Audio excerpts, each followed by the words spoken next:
anything is possible. You know, with that being said, the fight will take place at the 130.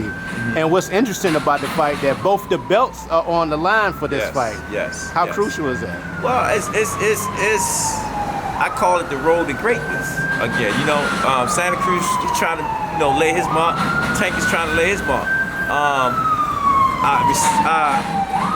respect Santa Cruz because he gives Tank his props. You know what I'm saying?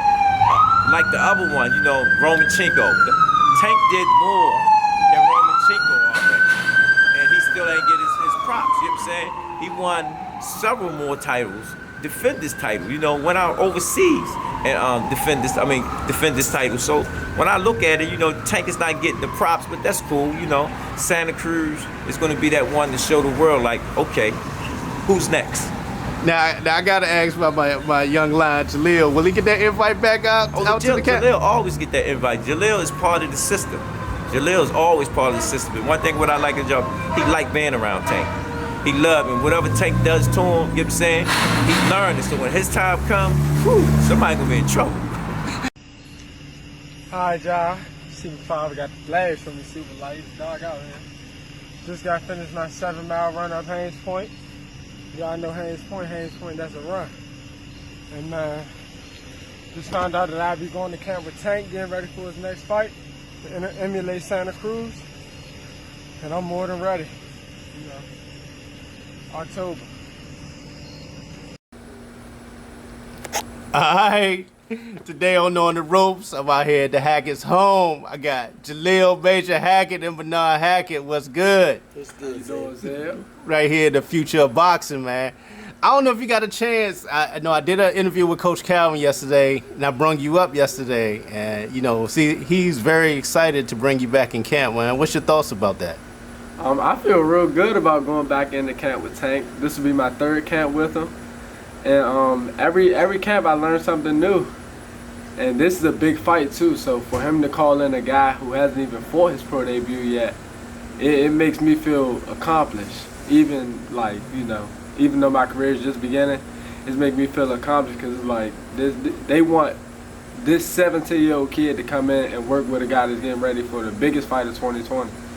You know, speaking on that, what have you learned so far from your camps with Tank and Team Upton with Coach Calvin and Coach Kenny?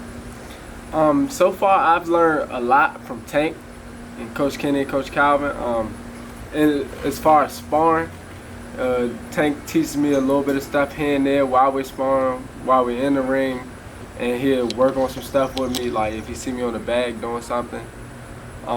So yeah, I've really learned a lot from him.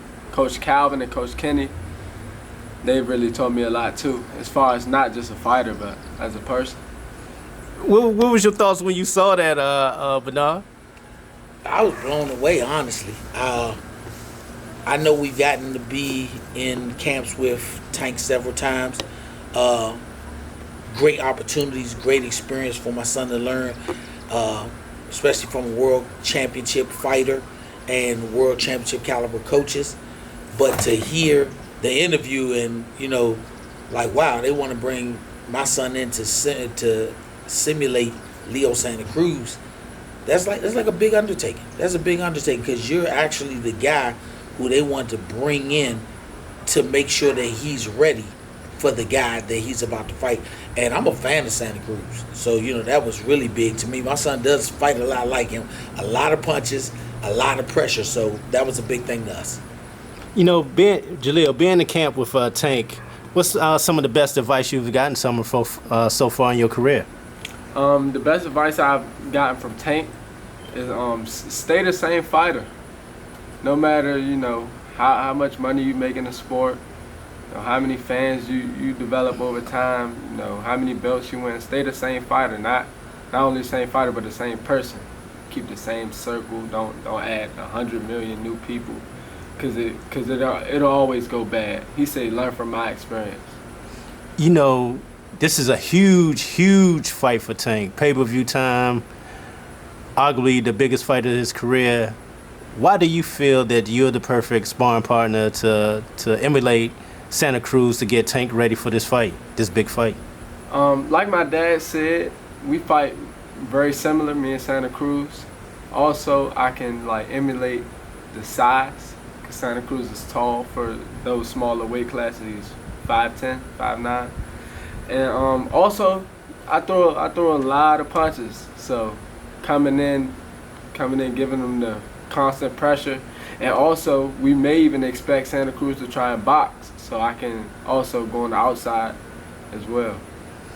You know, Bernard, a lot of the critics have been saying that when it gets to the later rounds, Tank will be in the deep water. But Jaleel, I'm gonna ask you first, and I'm gonna get back to you to respond to that. With a lot of the critics saying, and in the later rounds, Tank slows down as far as the punching power. That Leo throws a lot of punches. What is your thoughts about that? I think Leo does throw a lot of punches. That's the obvious thing. Leo's one of the higher rate fighters in the sport. But what I do see is that Tank's punching power can nullify, and Tank is actually very high when it comes to an IQ of boxing. I think Tank gets the good and bad from being able to punch. If you get people out of there early and they get used to that, then when you do it, it's great. But if somebody goes to the later rounds, then they say you did something wrong or you weren't prepared. Like you have world championship punchers, you got world championship chins. Everybody is not going to go down.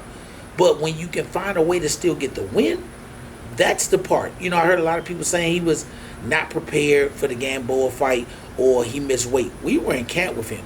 Before they even left for Atlanta, Tank had already made weight.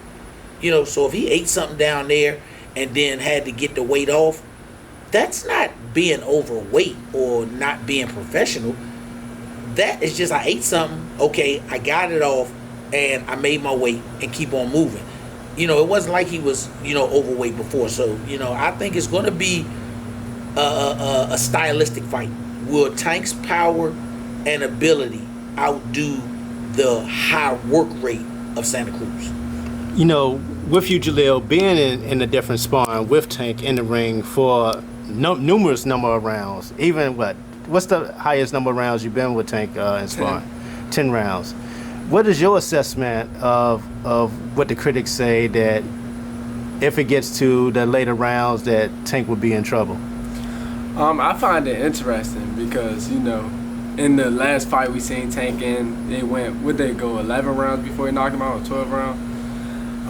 It was interesting how y'all say he's slowing down, he's getting sluggish. I don't think a sluggish, slowed down, beaten up man's gonna be able to knock somebody out in the 12th round. So, yeah, I find it interesting. Plus, throughout that whole camp, he did a lot of boxing. He wasn't looking to, I'm gonna go get this guy out early. He boxed, and he said if the opportunity presents itself, I'll take it. And so, I find it interesting, and we'll see come October. Do you think Tank is underrated as a boxer? Because a lot of people just think he just has punching power and that's it, that he doesn't have the boxing skills. What is your thoughts on that? I feel like Tank is a great boxer, but once again, fans, they run the sport. If the fans don't like it, then it's hard to make money. And since the fans like seeing Tank go out there and knock people out, that's what he's been out there doing. And so now that he's displaying the boxing ability here and there, they don't like it, but it's good for him, it's good for his career, and it makes him look good. How's the training been going so far for you? Really good. I actually 2 pounds out, and I don't even have a date, official date. And so I'm just hovering right there. I stay in touch with Leonard Ellaby. He says, man, you're good. Just stay ready. You're good right where you at. Speaking with your team, what is the goal for Jaleel starting out when he becomes a professional? Will it be at the 140 or the 147? We're looking to start out at 147 and work his way down. I think with Jaleel, it depends on physical growth. When we talked over 2 years ago, when you and I first talking, we was 140, 135, 140.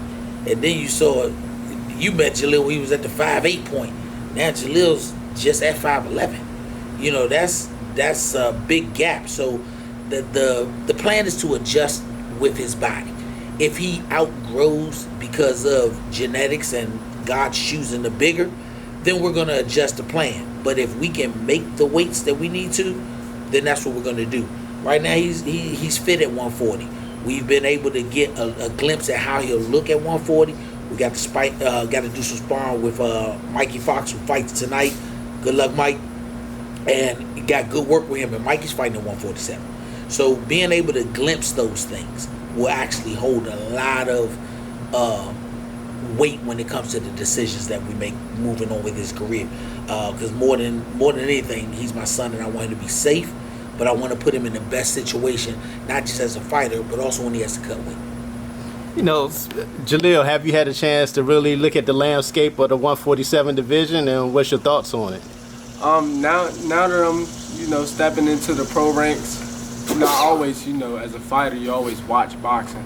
But stepping into being a professional, you pay closer attention to the weights that you'll be around, as far as 140, 147, even 154. And there's some guys that are jumping from 135, they're skipping 40 and going to 47. So yeah, I'm paying attention to the top fighters at that weight, even guys that are top 10, top 15, because those are guys that could jump up the ranks quick. And watching them fight, seeing their tendencies and stuff. You know, it's crazy that you now speak of the 147, because I actually saw a video today, an old video with you at Boots Ennis. It was done by Fight Hype, and you were just, saying how much you really liked him as a fighter and stuff like that. And it's kind of crazy because Malik Hawkins, to get ready for his fight October 10th, is going to camp for 2 weeks with Boots Ennis up in Philly. So what do you think about him as a fighter? Boots is real talented. He's real versatile, and we all have seen Boots work on Showtime. If you haven't seen him on TV, you've seen him in person. Yeah, he's real talented, real slick fighter, and he not could be, but will be one of the big names at 147, and we could possibly see that matchup in 2-3 years down the line. What you think about that, Bernard? Like I said, I've watched Boots for quite some time in the amateurs, and I've watched him in the pros. I think he has really grown as a fighter. His maturity in the ring, I think, has really come a long way since the amateur days. Boots was in the ring as an amateur, and I saw him fight Antoine, and it was good fights. Antoine came out on the better side, being the Olympian, but you can see the growth in Boots. I think it would be a great situation for a lot of the young fighters to be able to watch each other grow and come up, because they're going to be the Terrence Crawfords, the Earl Spencers, the Gary Russells, the Gervonta Davis. Those are those guys 6 years from now. And if they are those guys, being able to train with those guys now, it gives them a leg up on what is the expectation and how to be a consummate professional. Now, this question here is for my fans, man. I'll be seeing in the comments section, man. This is for both of you, man. A lot of fans want to know, when is Jaleel officially signing with Mayweather Promotions? When they say it's ready. Just being honest with you, they've been great to us. They've been great from day one. They've put the energy and effort into grooming him, being prepared to go to the next level. They haven't rushed us about fights. We talk to Leonard quite often. I talked to him the other day, and he was just asking, how's the family? Are y'all good? Do you need anything? Like, we're fine. He was like, we don't want to rush this kid. We want everything. Leonard's acting more like a father figure in careers, especially of young fighters, including my sons, than acting like a promoter. And my wife, who don't care if he's a world champion or not, she respects that they're thinking about his health and not trying to rush him into the ring. So that's the biggest thing for us. When they're ready, when they say, hey, we're ready for this water to flow on you, we're ready for it. And the fact that he's getting to go in camp with guys shows that they're not back burnering him. They're just saying everything has to line up properly.